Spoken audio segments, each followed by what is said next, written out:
Hangge, magluluto pala tayo ng sinigang na Hokkaido. Niluluto nyo din ba ito guys? Comment nga.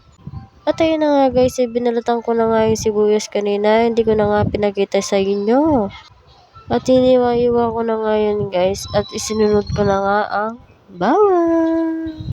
At ayun na nga guys, habang nga ako'y nag-iwa ng sibuyas at bawang, yung anak ko nga ay nanggugulo sa likod ko. At ayun na nga guys, ay gusto niya nga lumabas dito, sabi ko nga bawal pa nga siya lumabas kasi nga amoy alimong. Pasensya na ka ng panyabang ko, kapampangan ko talaga. Magkasakit kung mag-Tagalog, kaintindihan nyo niya mo. Charis. At ayun na nga guys, pinainit ko na nga ang kawali, meron na nga yan mantika.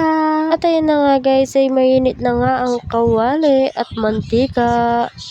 At ayun na nga guys, at kinuha ko na nga ang bawang at sibuyas para nga ilagay dito sa kawali. At ayun na nga guys, ay inalo-halo ko na nga para nga ito ay agad maluto. At ayun na nga guys, ay nilagay ko na nga yung Hokkaido kanina, hindi ko na nga pinagita sa inyo. At nilagyan ko na nga yan ng sinigang. At ayun na nga guys, ay luto na nga ang aking sinigang na Hokkaido. Yun lang. Bye bye!